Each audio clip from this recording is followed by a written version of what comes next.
Namaskaram. In the previous class, we have already learned that what is the meaning of communication, definition of communication, and what are the basic characteristics involved in the communication. We can summarize the previous class, that is, the word communication is derived from the Latin word communis, which means common. Communication means exchange of ideas with someone. Communication can take place through the verbal or non-verbal medium. It takes place around us all the time. It is a basic requirement of all our social, economic and political activities. According to John Adair, communication is essentially the ability of one person to make contact with another and make himself or herself understand. In the words of William Newman and Charles Skinner, communication is exchange of ideas. Exchange of ideas, facts, opinion or emotion of two or more persons. In the words of Louis Allen, or according to Louis Allen, communication is a bridge of meaning. It involves systematic and continuous process of telling, listening and understanding. Therefore, we can say that communication is an art, a science as well as a craft, as it involves creativity, verified principles and certain vital techniques and skills respectively. As it is art, science and craft, it is a complex process. Communication is a complex process. എന്തുകൊണ്ടാണ് complex process എന്ന് പറയാൻ കാരണം communication is an art, a science as well as a craft, as it involves creativity, verifying principle and certain vital techniques and skills respectively. As it is art, science and craft, it is a complex process. The skills required for effective communication are learnable. One can become an expert with practice. Communication is not a static but a dynamic process. This is a summary of the previous class. We can move to the next part, that is components of communication. What are the components of communication? What are the elements involved in the communication? What is the meaning of communication? Communication is giving, receiving or exchanging ideas, information, signals or message through appropriate media, enabling individuals or group to persuade, to seek information, to give information and to express emotion. That is the meaning of components. Communication. Our topic is components of communication. What are the basic elements involved in the communication? There are 6 basic elements involved in the communication, or basic components involved in the communication. That is sender, message, encoding, medium, receiver, then decoding. Once again, sender, message, encoding, medium, receiver and decoding. Then first one is sender. 6 components. Then first one, sender. Who is sender in the communication process? Sender is the source of message. Sender is the source of message. Sender is the source of message or the person who originated the message. അപ്പോൾ ഒരു message അല്ലെങ്കിൽ ഒരു ആശയം ആരാകുന്നോ കൊടുക്കുന്നത് ആ വ്യക്തിയാണ് sender അഥവാ source of message or the person who originated the message is known as sender. The sender transfers the information using the communication skill. What are the different types of communication skill? Ability to read, write, speak and listen. These are the basic communication skill. Here, the sender uses the different types of communication skill directly affect the communication process. Then, first component is sender. First component is sender. Sender means the source of the message. Sender means the source of the message or the person who originated the message. The sender transfers the information using the different types of communication skill. Then what are different types of communication skill? Ability to read, write, speak and listen. These are the basic communication skill. Then the sender transfers the information using the communication skills such as read, write and speak and listen directly affect the communication process. Then first one is sender. Then second one is first point sender. Write down the first point sender. Then second one message. Then second component of the communication is the message. Then what is the meaning of message? A message is a discrete unit of communication. What is the meaning of discrete? വ്യതിരിക്തമായ പ്രത്യേകമായ എന്നൊക്കെയാണ് discrete എന്ന് പറഞ്ഞതിന്റെ മലയാള വ്യാഖ്യാനാർത്ഥം. Then message means that a message is a discrete unit. Understand the term? A message is a discrete unit. വ്യതിരിക്തമായ പ്രത്യേകമായ എന്നൊക്കെ discrete എന്ന് വെച്ചാൽ അർത്ഥം. A message is a discrete unit of communication intended by the source for consumption by some recipient or group of recipient. ഒരു group of പീപ്പിളിനോ അല്ലെങ്കിൽ കുറച്ച് പേർക്ക് വേണ്ടി എന്ത് കൊടുക്കുന്നു? ഒരു ആശയം നമ്മൾ കൊടുക്കുന്നു. ഈ ആശയത്തെ നമ്മൾ എന്തെന്ന് പറയുന്നു? മെസ്സേജ് എന്ന് പറയുന്നു. ഡിസ്ക്രീറ്റ് യൂണിറ്റിനെയാണ് എന്തെന്ന് പറയുന്നത്? മെസ്സേജ് എന്നറിയപ്പെടുന്നത്. A message is a discrete unit of communication intended by the source of consumption. ആരെവിടെ കൺസ്യൂം ചെയ്യുന്നത്? കൺസ്യൂം ചെയ്യുന്നതാണ് receiver. Group of recipient or some recipient may be delivered by various means. എന്ത് ഉപയോഗിച്ചുകൊണ്ട്? Delivered by various means such as including courier, telegraphy, electronic bus, etc. etc. And interacting exchange of message forms a conversation. അങ്ങനെയാണെങ്കിൽ എപ്പോഴാണ് ഒരു സംഭാഷണം അല്ലെങ്കിൽ ഒരു conversation ഉടലെടുക്കുന്നത്? എപ്പോഴാണ്? An interactive exchange of message. ഞാനൊരു മെസ്സേജ് നിങ്ങൾക്ക് തരുന്നു, ഞാൻ ക്ലാസ് എടുത്തുകൊണ്ടിരിക്കുന്നു, നിങ്ങൾക്കത് മനസ്സിലാകുന്നില്ല, നിങ്ങൾ തിരിച്ച് എന്നോട് ചോദിക്കുന്നു. ആ സമയത്ത് ഇവിടെ എന്ത് നടക്കുന്നു? ഒരു സംഭാഷണം അഥവാ ഒരു കോൺവെർസേഷൻ നടക്കുന്നു. ഇങ്ങനെ an interactive exchange of message forms a conversation. ഇവിടെയാണ് സംഭാഷണം നടക്കുന്നത്. Then first one sender, second one message, third one encoding. Third one encoding. ഇവിടെ നമ്മളൊരു കാര്യം പറഞ്ഞു. മെസ്സേജ് കൊടുക്കാൻ വേണ്ടി നമ്മൾ എന്ത് ഉപയോഗിക്കുന്നു? ചില മീഡിയാസ് ഉപയോഗിക്കുന്നത് നമ്മൾ പറഞ്ഞു. A message may be delivered by various means such as courier, telegraphy, WhatsApp, Facebook, etcetera etcetera. And interactive exchange of message forms a conversation. ഇത് നമ്മൾ പറഞ്ഞു കഴിഞ്ഞു. അപ്പോഴാണ് ഒരു കാര്യം നമ്മൾ ഓർത്ത് കാണും. നിങ്ങൾ ആമിഷുകളെ കുറിച്ച് കേട്ടിട്ടുണ്ടോ? ആമിഷുകൾ.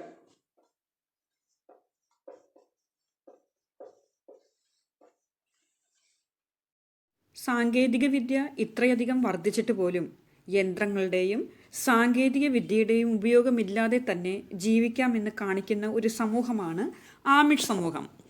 ഇന്ന് നാം ടെക്നോളജി ക്ലാസ്സിൽ ആമിഷ് സമൂഹം എന്താണെന്നും കൂടെ മനസ്സിലാക്കിയിരിക്കുന്നത് നല്ലതാണെന്ന് എനിക്ക് തോന്നുന്നു. യന്ത്ര നാഗരികതയുടെ സങ്കീർണതകളിലേക്ക് സഞ്ചരിച്ചു കഴിഞ്ഞ ആധുനിക മനുഷ്യ സമൂഹത്തിന് ഇനിയും ഒരു തിരിച്ചുപോക്ക് സാധ്യമാകുമോ എന്ന് തീർച്ചയായും നമ്മൾ സംശയിക്കും. ശാസ്ത്ര സാങ്കേതിക വിദ്യയുടെ നേട്ടങ്ങൾ ഉപയോഗപ്പെടുത്തി മുന്നോട്ട് നീങ്ങുന്ന മനുഷ്യനല്ല ഇന്നുള്ളത്. റോബോട്ടുകളെയും നിർമ്മിത ബുദ്ധിയെയും ഉപയോഗിച്ച് സ്വന്തം ആവശ്യങ്ങൾ നിറവേറ്റുകയല്ല മനുഷ്യർ ചെയ്യുന്നത്. മറിച്ച് മനുഷ്യരുടെ സർഗാത്മകത യന്ത്രമനുഷ്യരുടെ സമ്മർദ്ദങ്ങൾക്കനുസരിച്ചാണ് സഞ്ചരിക്കുന്നത്. യന്ത്രവും മനുഷ്യനും ഒന്നു ചേരുന്ന സൈബോർഗിയൻ രൂപം പ്രദാനം ചെയ്യുന്ന അനുഭവ മണ്ഡലം മറ്റൊന്നായിരിക്കും ചെയ്യുന്നത്. മനുഷ്യനേക്കാൾ ശക്തി ഉണ്ടാകും നിർമ്മിത ബുദ്ധി സൃഷ്ടിക്കുന്ന സൈബോർഗിന്. ഈ മനുഷ്യനെ കീഴ്പ്പെടുത്താൻ കഴിയും. ഈ അവസ്ഥയിൽ എങ്ങനെയായിരിക്കും പ്രാഥമികമായ അറിവുകളുടെയും ജീവിത കാമനകളുടെയും സർഗാത്മകതയിലേക്ക് മനുഷ്യൻ തിരിച്ചു പോകാനാവുക? സ്വാഭാവികമായി നമുക്ക് തോന്നാവുന്ന ഒരു സംശയം തന്നെ. അതിനാൽ യന്ത്ര നാഗരികതയുടെ ആതുര സന്താനങ്ങളായി കുഴഞ്ഞുമറിഞ്ഞ മൂല്യസങ്കല്പങ്ങളുമായി പ്രകൃതിയെ മറന്ന്, മനുഷ്യകുലത്തിൻ്റെ ഭാവി മറന്ന്, ലോകനീതി മറന്ന് യന്ത്രങ്ങൾക്ക് ദാസ്യപ്പണിയെടുക്കുന്ന ഒരു സബോർഡിനേറ്റ് സ്പീഷ്യസായി മനുഷ്യൻ മാറുമെന്നാണ് സാമാന്യ നിഗമനം. അപ്പോഴും ഈ യന്ത്രവൽകൃത സാമൂഹ്യാവസ്ഥയെ പാടെ നിരാകരിച്ചുകൊണ്ട് ലോകത്ത് ബദൽ സമൂഹങ്ങളുണ്ടാവും. അങ്ങനെ ഉണ്ടായിട്ടുമുണ്ട്, ഉണ്ടാകുന്നുമുണ്ട്, ഇനിയും ഉണ്ടാവുകയും ചെയ്യും. അവരിൽ ഏറ്റവും പ്രബലമായ വിഭാഗമാണ് അമേരിക്കയിലും കാനഡയിലും ജീവിക്കുന്ന ആമിഷ് സമൂഹം. ഇവിടെ ആമിഷ് സമൂഹത്തെക്കുറിച്ച് ഈ കമ്മ്യൂണിക്കേഷൻ ക്ലാസ്സിൽ ഞാൻ പ്രതിപാദിക്കാനുള്ള വിഷയം മറ്റൊന്നുമല്ല. ഇങ്ങനെ ഈ ശാസ്ത്ര സാങ്കേതിക വിദ്യകൾ ഉപയോഗിക്കാതെ തന്നെ, ആശയവിനിമയ രീതികൾ, ഉപാധികൾ ഉപയോഗിക്കാതെ തന്നെ ജീവിക്കുന്ന ഒരു സമൂഹമുണ്ടെന്ന് നാം അധ്യാപക വിദ്യാർത്ഥികൾ മനസ്സിലാക്കേണ്ടിയിരിക്കുന്നു. കാനഡയിൽ വളരെ കുറച്ച് ആമിഷുകൾ മാത്രമേ ഉള്ളൂ. അമേരിക്കയിലെ Indiana, Iowa, Kentucky, Maryland, Michigan തുടങ്ങി കൃത്യമായി ഓർക്കുന്നില്ല, ഇങ്ങനെയുള്ള ഒരുപാട് സ്ഥലങ്ങളിലും ഇവർ താമസിക്കുന്നുണ്ട്. ഇവരൊക്കെയാണ് ആമിഷുകളുടെ ശക്തി കേന്ദ്രങ്ങൾ എന്ന് പറയപ്പെടുന്നത്. കാനഡയിലെ ഒണ്ടോറിയോ, പ്രിൻസ് എഡ്വാർഡ് ഐലൻഡ് എന്നിവിടങ്ങളിലും ആമിഷുകളുണ്ട്. യൂറോപ്പിലും ലാറ്റിൻ അമേരിക്കയിലും ഈ ഘട്ടത്തിൽ ആമേഴ്സ് സെറ്റിൽമെൻറ്റുകൾ ഉണ്ടായിരുന്നുവെന്നും അവിടെയൊന്നും ഈ ദർശനം വേരുപിടിച്ചിട്ടുമില്ല. അതായത് ആമിഷുകളുടെ ദർശനം അവിടെയൊന്നും വേരുപിടിച്ചിട്ടില്ല. അങ്ങനെയെങ്കിൽ ഈ ആമിഷുകളുടെ ദർശനം എന്താണ്? ഇവരുടെ മെയിൻ ആസ്പെക്റ്റ് എന്ന് പറയുന്നത് തന്നെ കൈകൾ മതി, യന്ത്രം വേണ്ട എന്നുള്ളതാണ് ഇവരുടെ മെയിൻ ആയിട്ടുള്ള ആസ്പെക്റ്റ്. കൃത്യമായി പറഞ്ഞാൽ ഒരു ക്രിസ്തീയ വിഭാഗമാണ് ആമിഷുകൾ. യഹോവയാണ് അവരുടെ ദൈവം, ബൈബിളാണ് വേദപുസ്തകം, യേശുവാണ് വഴികാട്ടി. മോനോസൈറ്റ് സഭയിൽ നിന്നുള്ള ഉൾപ്പിരിവുകളിൽ നിന്നാണ് ആമിഷ് ചർച്ച്. സ്വിസ് ബ്രദറൻ സഭയുടെ പിളർപ്പിലൂടെ ഉദയം കൊണ്ട സഭയുടെ സ്ഥാപകൻ യാക്കോബ് അമ്മൻ എന്ന പേരിലാണ് അറിയപ്പെടുന്നത്. ഒരു യാഥാസ്ഥിതിക ചിന്താഗതിക്കാരനായ വൈദ്യശാസ്ത്രജ്ഞനാണ് ഈ യാക്കോബ് അമ്മൻ. പല ശാഖകളായി പിരിഞ്ഞു പോവുകയും വ്യത്യസ്ത വഴികളിലൂടെ സഞ്ചരിക്കുകയും ചെയ്തവരാണെങ്കിലും പരിഷ്കാരത്തെയും മനസ്സിലാക്കണം, ഇവർ പരിഷ്കാരത്തെയും യാന്ത്രികതയുടെ വികസന സങ്കല്പങ്ങളെയും നിരാകരിക്കുന്നതിൽ എല്ലാവരും ഒരേപോലെ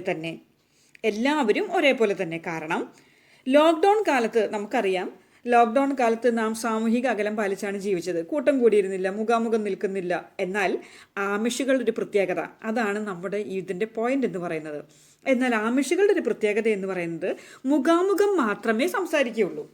ഇവർ മറ്റൊരു ആശയവിനിമയ ഉപാധികളും ഉപയോഗിക്കുന്നില്ല. ടെലിഫോൺ, ഇലക്ട്രിസിറ്റി, ഓട്ടോമൊബൈൽ എന്നിവ ആമിഷ് സമൂഹം ഉപയോഗിക്കുകയില്ല. കാറിൽ കയറുകയേയില്ല. പകരം കുതിരവണ്ടിയാണ് വാഹനം. വയലിൽ ട്രാക്ടർ ഉപയോഗിക്കുകയില്ല. ഫാൻ ഇല്ല. പകരം മനുഷ്യൻ കൈകൊണ്ട് പ്രവർത്തിപ്പിക്കുന്ന പങ്കകളും വിശറികളും. നമുക്ക് ഇങ്ങനെയൊരു സമൂഹത്തെക്കുറിച്ച് ആലോചിക്കാൻ പോലും സാധിക്കുകയില്ല. പക്ഷേ ഇങ്ങനെയും ഒരു സമൂഹമുണ്ട്. ഇത്രയധികം വികസനങ്ങളും ഇത്രയധികം യന്ത്രവൽകൃത സമൂഹവും ഇത്രയധികം ആശയവിനിമയ രീതികളും ഉണ്ടായിട്ട് പോലും ഇവയൊന്നും ഉപയോഗിക്കാത്ത ഒരു സമൂഹം. സംസ്കൃതിയെ എല്ലാ അർത്ഥത്തിലും നിരാകരിക്കുന്ന ഇത്തരം ഒരു സമൂഹത്തിന് നിലനിൽക്കാൻ സാധിക്കുമോ എന്ന് നമ്മൾ സ്വാഭാവികമായിട്ടും ചോദിക്കും. ആമിഷ് സമൂഹത്തിൻ്റെ ജനസംഖ്യ വർദ്ധിച്ചു വരികയാണ്. 2000 1,65,000 പേരായിരുന്നു ആമിഷുകളുടെ ജനസംഖ്യയിൽ 2010 ആയപ്പോഴേക്കും അവ വീണ്ടും വർദ്ധിക്കുകയാണ് ഉണ്ടായത്. 1992 മുതൽ 2017 വരെയുള്ള 25 വർഷങ്ങളിൽ അമേരിക്കയിൽ മൊത്തം ജനസംഖ്യാ വർധനവെന്ന് പറയുന്നത് 23% മാത്രമായിരുന്നു. നിങ്ങൾ മനസ്സിലാക്കണം, 1992 മുതൽ 2017 വരെയുള്ള 25 വർഷങ്ങളിൽ അമേരിക്കയിൽ മൊത്തം ജനസംഖ്യ വർധനവ് 23% മാത്രമായിരുന്നു. എന്നാൽ ആമിഷുകളുടേതോ 149%, 149.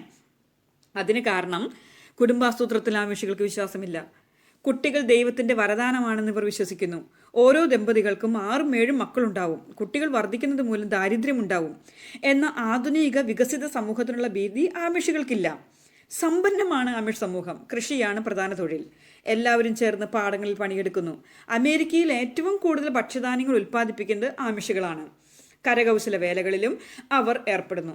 കൂടുതൽ പേർ ഉണ്ടാകുമ്പോൾ കൂടുതൽ ഉൽപ്പാദനം എന്നതാണ് അവരുടെ തത്വശാസ്ത്രം. ഇവിടെയെല്ലാം കൃത്യമായി ആമിഷുകളെക്കുറിച്ച് പറയാനുള്ള കാരണം യന്ത്രങ്ങളെ നിരാകരിച്ചുകൊണ്ടുള്ള ഇവരുടെ ജീവിതം, അതാണ് ഇവരുടെ പ്രത്യേകത.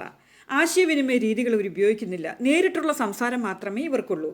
നാം ഇന്ന് പഠിച്ചത് കമ്മ്യൂണിക്കേഷൻ. എന്താണ് കമ്മ്യൂണിക്കേഷൻ എന്നാണ്.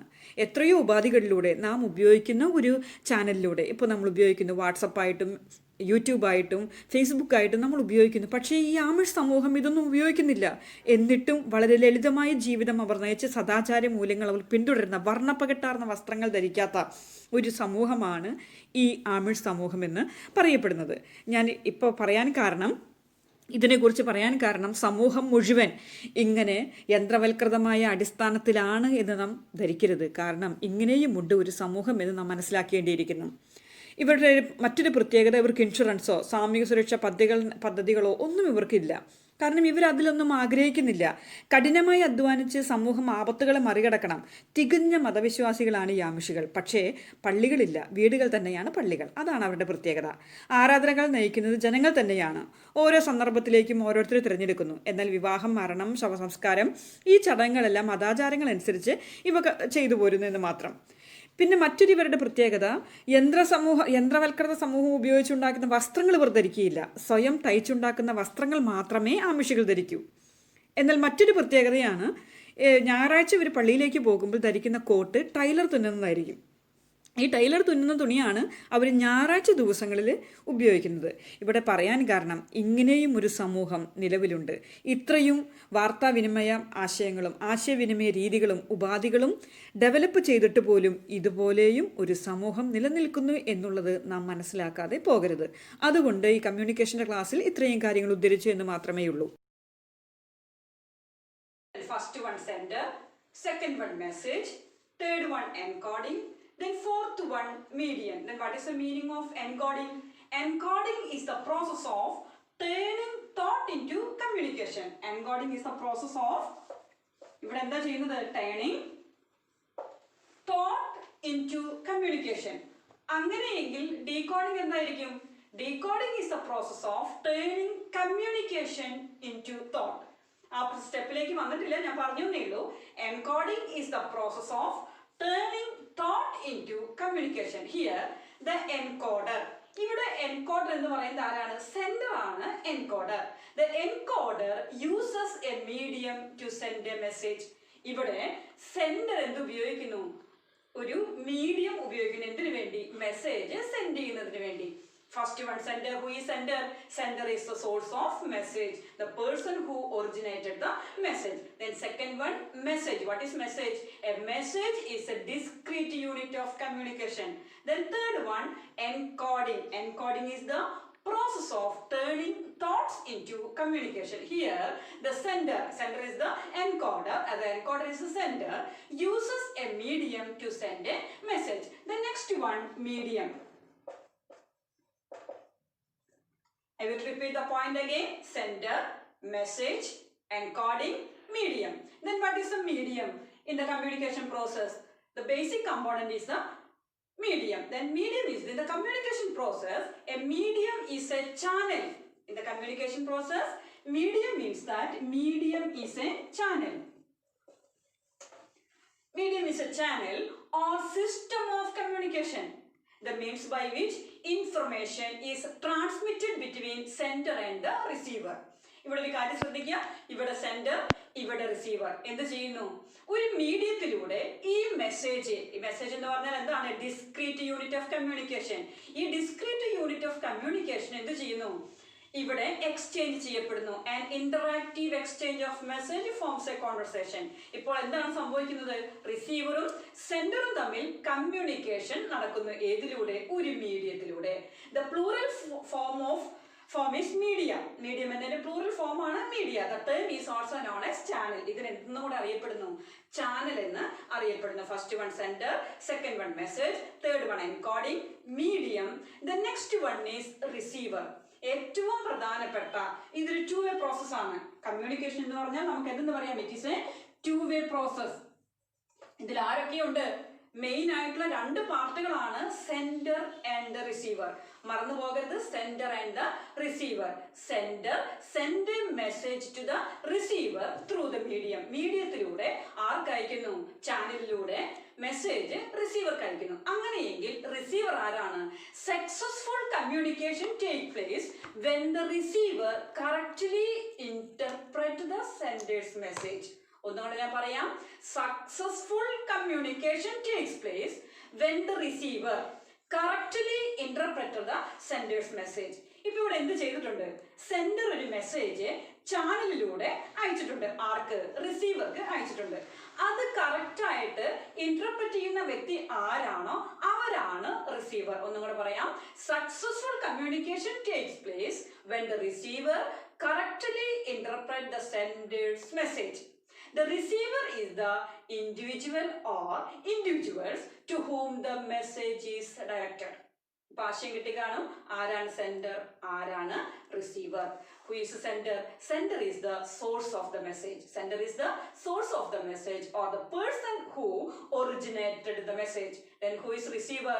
The receiver is the individual or individual to whom the message is directed.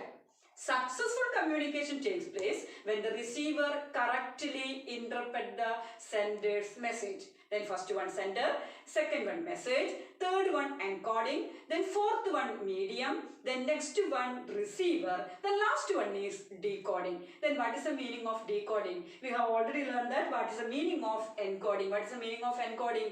Encoding is the process of turning thought into communication. Just opposite of the encoding is the decoding. It is the process. Decoding is the process of.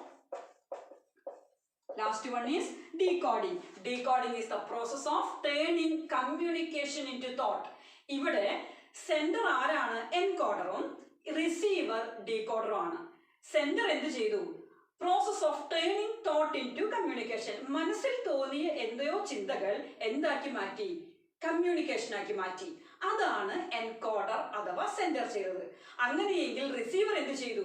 ഈ കിട്ടിയ ആശയത്തെ it is the process of turning communication into thought.